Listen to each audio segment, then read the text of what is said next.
Welcome everyone to MRM Sports. I'm your host, Ronald M. It's GameWeek 15. A scary game week. A scary game week for Chelsea. I'm caught between two feelings. I'm excited because Premier League is back. At the same time, I'm nervous because Arsenal can slap us up, man.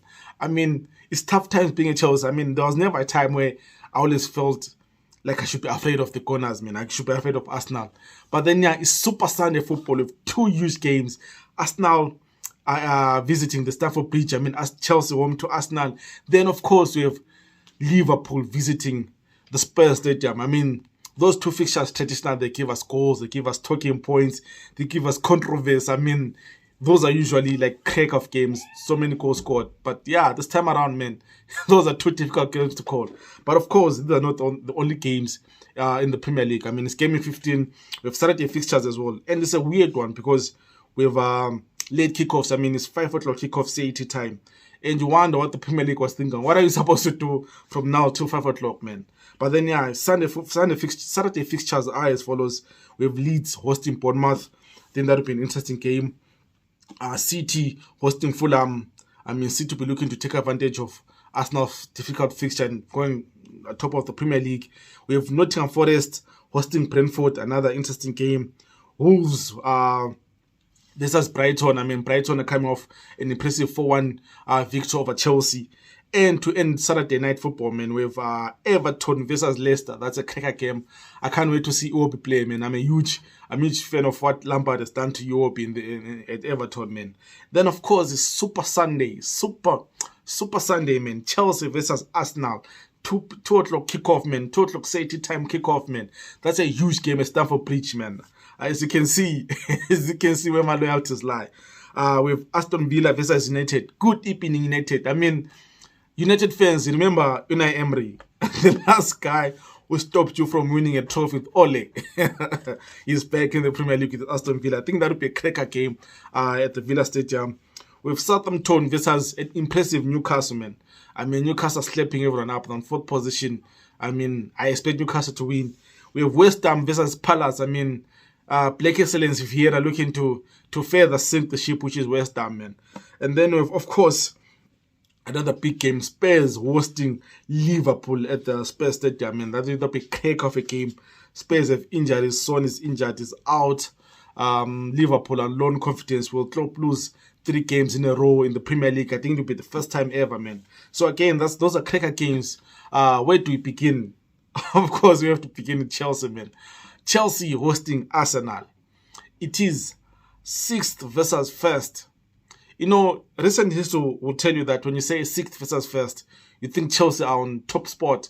Arsenal are in 6th position, trying to qualify Europa. But this time around, man, the tables have turned. Hey, how the mighty are falling.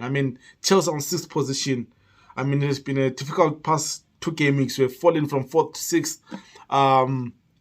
And we're hosting the first place team, which is Arsenal. I don't remember in my years of watching the Premier League, we have said Arsenal on top spot are number 1 in the Premier League, man. It's been a long time coming for the Gunners, and you have to give it to them. They've been impressive this time around, man. I think they've lost 1 game, which was against United. Yeah, they've lost 1 game in the Premier League, and you have to say, man, they've been impressive. Arteta has got this. I think they must be the youngest team in the Premier League, but they're playing like they are the most mature team, man. And you have to respect what Arteta is doing. I don't care who you are. Even in as much as I'm a Chelsea fan, man, I have to respect what Arsenal is doing. I have to be aware of Arsenal dangers. And talking about the game, as a Chelsea fan, for me, I would love to see Potter play 4 at the back, 4-3-3 or 4-2-3-1, whichever way, man. If it's a 4-3-3 or hybrid of a 4-3-3 and a 4-2-1, just play a back 4. I personally would go with Cucurella, Koulibaly, Thiago Silva, and Chalobah, man. The reason why I play Chalobah at right back, I don't want to play Aspilicueta because I know what Martinelli will do with it to him. I know Martinelli will expose. I know as soon as Arsenal sees that lineup, they'll know Aspilicueta is the weak point. I wouldn't be surprised if you see Gabriel Jesus slowly rotating to that side or Arsenal's attack coming from that flank. So I'll play Chalobah simply because I think he has pace and is comfortable defending. And I think he can match up against Martinelli for pace. And he can bully Martinelli in there. You know, I'm tired of watching the great Asby, man, being bullied by these young players. And I wouldn't play 3 at the back. I mean, if I was picking the team for me, this is our lineup. Cucurella, of course, made that goal. Cucurella left back, Kotibali, Thiago Silva, Chalobah. Midfield, I think because Arsenal have been dominating every victory for Arsenal, they've dominated the midfield. I think against the big 6 teams, against Spurs, they dominated the midfield. Against City, against Liverpool, they dominated. Against United, even though they lost, they dominated the midfield. So for us, we have to try and counter that. The reason why I'll do that, I'll go with Zakaria there. Because watching the Champions League against Dinamo Zagreb, man, I know the opponent was a bit weaker, but then he did have a good game. He did. It was refreshing to see Chelsea play with an old schoolish central midfielder, old school DM, man. It was a bit refreshing, really. So I'll go with Zakaria, Kovacic's feet, then also go with Jorginho. It's a toss-up. I think I'll go with Jorginho just for that control. The reason why I'm basically doing that, Arsenal midfield, we all know how they'll play. You know it to be Partey, Xhaka, and Martinelli. So we need to find a way to try and nullify them a bit. I mean, and the best way to do that is to match them. Because if you play a 5 at the back and then we're forced to play maybe a 3-man midfield, we take away from our attack. And if you play a 3-4-3, it's 2-man midfield. Again, we take away from our attack. I'd rather play that 3 for us in the mid, Zakaria, Kova, and Jorginho. Then up front, you can play Oba, Mount, and Sterling. I think for me, that makes more sense that way. Simply because Arsenal, we know we're trying to pose a threat in attack. It's not only us just trying to contain them. So that's how I would line up against Arsenal, man. And again, to stress while play Chalobah, like I said, I think we need to try and cut out what Azet does better in the game.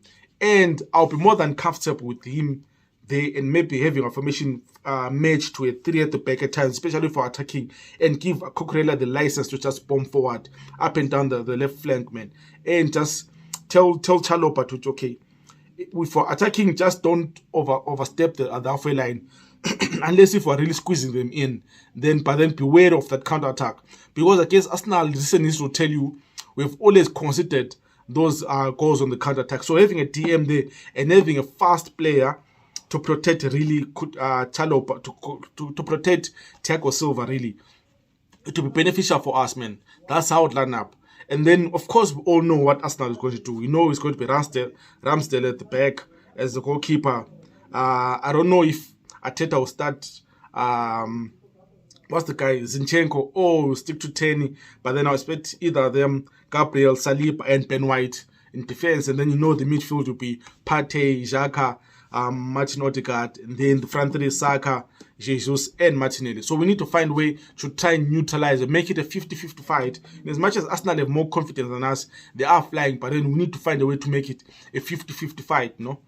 So that's how it play out, man. And then, of course, the prediction. You know what? Because Potter can't afford to lose this game, I would go with I'll go with the 2-1 Chelsea win. I think it's time for someone to shock the Gunners and beat them once they're playing proper football. I mean, United did beat them, but then you could tell United was basically hitting on the counter. So for us, it's high time someone really beats us now. But then I'll be hoping for a 2-1 win for Chelsea. But I wouldn't be too much disappointed with the draw. As much as that really hurts us at top 4, especially if United and Newcastle win and Spurs wins as well, man. I wouldn't be too hurt with a 1-0 draw. And then moving on to the Spurs versus the Liverpool game, man. That's a huge game for Spurs. I mean, Spurs down fire. I mean, for them to seal the qualification top of the group in the Champions League, that was a huge achievement for them. But then they did lose Son. You know, the weird part is, I think if you're a Spurs fan, you'd be sad by losing Son. Of course, it's a long-term injury. You don't want to see that. I mean, he got really headbad on the face. But then he hasn't been really on fire. At the same time, you'd have wanted Son to try and exploit that Trent Alexander's flank, man. So it's a puzzling one for Conte because Kane has been the striker doing the things for him. I mean, I'm not sure if Richarlison is back or if Kulusevski is back.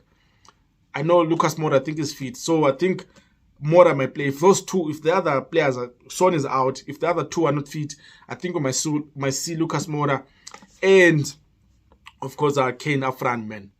And then the midfield, how does he line it up? That'll be an interesting part because, I mean, we all know Liverpool's problems in midfield. In as much as they did defeat Napoli, I think Napoli, they did play well, but the Liverpool were at home. Away from home, Liverpool have been a bit suspicious. So, I mean, with Spurs, how does he play the midfield? Does he go with Besuma, Bentancur and Hobeck? I think, especially Bentancur and Hobeck, they're on fire now, they're on form, so he can't afford to drop them. Does he overcrowd the midfield and play Bentancur? You know what? To play Besuma, I mean, I think if you're a Spurs fan, you'd want to see Conte do that. I think how Conte should, for personally, if I'm a Spurs fan, I would want Conte to line up. Yes, we know Conte play back three, but then play Sessegnon, also play, he loves Emerson Royal. So play players are going to like attack. Because the only way to defeat Liverpool, everyone have seen this season, if you're a small team, soccer pressure and try to attack. But then if you're a big team, try and attack them from all sides. Conte shouldn't meddle with his tactics at all. And you know what? Last season, this is the interesting part with football. Last season around, Conte, everyone understood when Conte decided to play on a counter. Or this time around, they are playing in pretty much average Liverpool side. So the onus really is on Conte. In as much as Liverpool have to win the game, the onus is on Conte to maintain that top three position, man, and try and attack Liverpool. I mean, if Spurs destroys Liverpool, then I think that's a statement for the rest of the Premier League, And then on the flip side, I think in as much as Klopp might be frustrated with how his season is going for Liverpool, I mean, Klopp might experience 3 back-to-back defeats. I think it'll be the first time in his career as a Liverpool manager. I mean, they lost to Nottingham Forest and then they lost to Leeds. If he loses to Spurs, it's 3 back-to-back defeats, man. I think then we can kiss the top 4 goodbye for Liverpool. I think they'll be done in the top 4 race. The only way they would qualify for top 4 really is to win the Champions League. I think that'll be done for them. I mean, the victory against Napoli was a much-needed one. And then you think, how do they play against Spurs? I think Klopp has to do what Klopp does. If he goes there to try and get a draw, I think Liverpool will lose the game. Liverpool are not a team that plays for draws. They've never been a team under Klopp that play for draws. It's either they win, they lose. A draw is just a 50-50. It was a back-and-forth fight, or we wasted our chances. So if I'm Klopp, personally, again, I think I would go with you know what? Actually, I think Klopp should play Firmino, Nunes, Salah, and maybe Harvey Elliott. Just ultra-attack our Spurs. Because we've seen, if Spurs concede first, I think Conte, being at home, will be forced to actually play attacking football. And then the game becomes open up. Then we can see the end-to-end stuff we want to see as fans. And then that suits Liverpool more. Because the more Spurs sit back, Liverpool get frustrated. And then I think they will lose their heads and then get on the counter. So again, it'll be an interesting game to watch, man.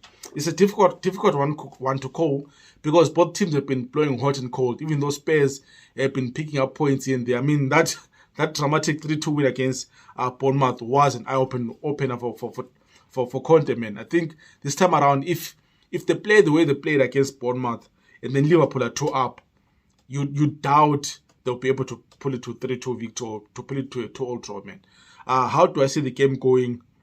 I think, personally, you know what? I think it'll be a draw. I think it'll be a 2-all draw.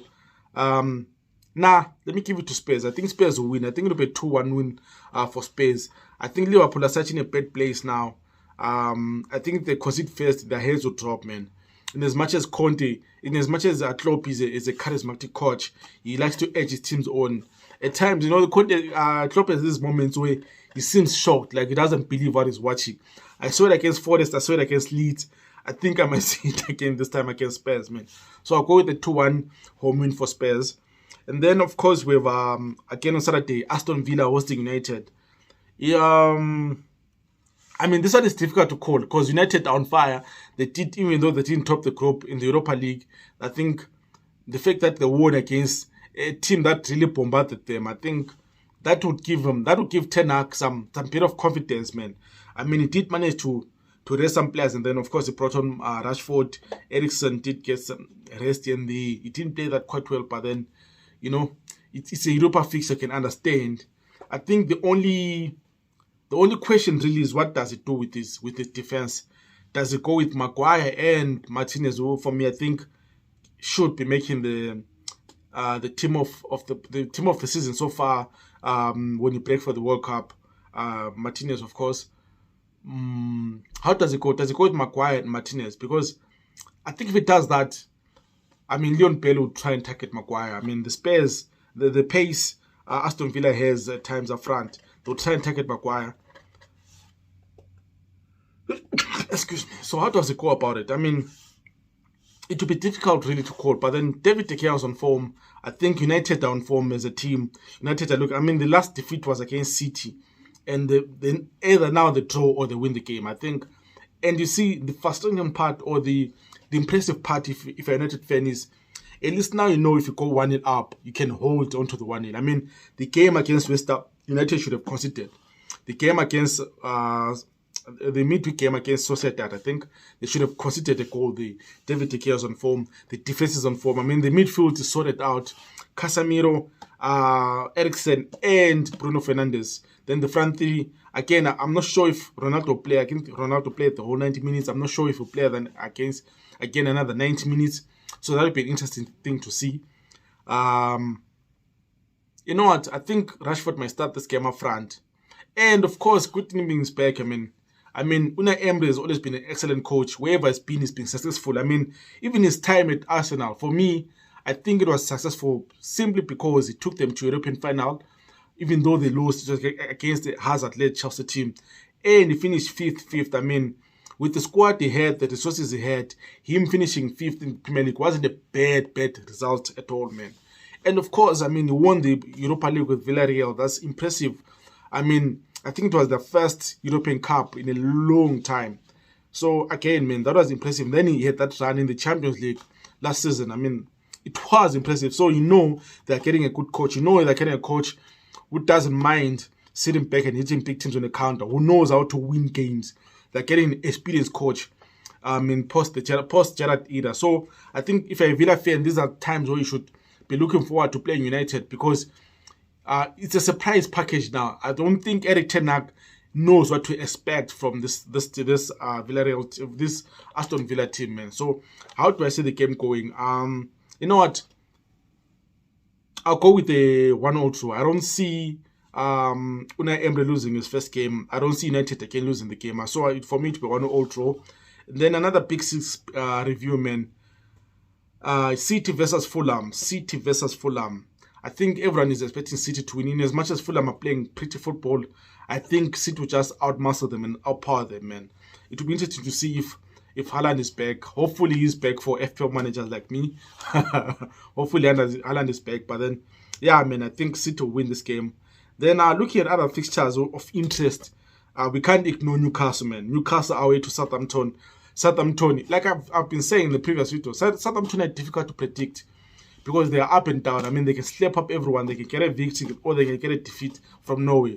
But the Newcastle are consistent this season. I mean, the last defeat, I think it was against Liverpool. I think they've only lost one game again. I think it was in early September or late August, man. They're slapping up everyone. I think they've Chelsea next. They'll be hoping to just slap us up, man. But then, yeah, I think for me, Newcastle are on fire. Unless there have been reports that Wilson might not play. If they don't have a striker then, and Isak is not fit, I don't think Chris Wood will do the kind of damage that Wilson would do. But then Amaron, the player of the month, obviously for me, I think Amaron will do the business, man. So I think it'll be a 3-1 win for Newcastle. And then Leicester versus Everton, another game. I think I'll definitely watch this one Saturday at 7 kickoff, man. Everton hosting Leicester. Leicester have been picking up form. I mean, it was a narrow defeat against that brilliant KTP strike, man. Nothing they could do. I mean, losing to City 1-0 is never a bad thing. But against an Everton side that are playing pretty football, I mean, what Lampard is doing at Everton, especially with EOP, is quite good, man. So if it's going to be a crack of a game, difficult to call. But then with Everton being home, I think I'll give it a 2-1 Everton win. And then Wolves versus Brighton. I think Brighton will be confident going into that game. I think Brighton will win that game. Let me go with the 3-1 Brighton win. And then Nottingham Forest versus Brentford, man. Ivan Toney suspended. I can't wait to see what Brentford will do in this game. I think I'll go with a 2-1. No, let me go with a 1-0 draw this game. I think Forest at home will try and make it difficult and nick a goal. Then Leeds versus Bournemouth. I mean, Bournemouth were so unlucky last time around against Spurs, man. I mean, if a Bournemouth fan and they're thinking went toe-to-toe with Spurs, and when it was 2-0 up, man, when Bournemouth were 2-0 up, I think they would have taken a draw at that point, but then they definitely thought 3 points are coming. So to leave that game with no point, it was a painful thing. And Leeds shocked the world with that 2-1 win at Anfield, man. I mean, the first team to win in Anfield in a long time. I think I'll go with the 2-1. No, let me go with the 2-0 draw. I think Bournemouth are still a difficult team to beat. And Leeds at home, they'll try to make sure they get a result. So let me go with the 2-0 draw. And then, which other team, man? West Ham versus Palace to end off the video. West Ham versus Palace, man. I mean, Palace are hot and cold, eh? And West Ham are just so unlucky. With West Ham unluck and Palace hot and cold, let me go with a 2-0 draw, man. I think, yeah, let me go with the 2-0 draw. Yeah, man, these are my predictions, guys. It's GameWeek 15. I can't wait for it to kick off, man. I think it'll be a crack of a game week. Waiting to enjoy the game. I'm your host, Ronald Dem, signing out, man. I can't wait to give you a reaction of the games as well, man. See you next time. Cheers.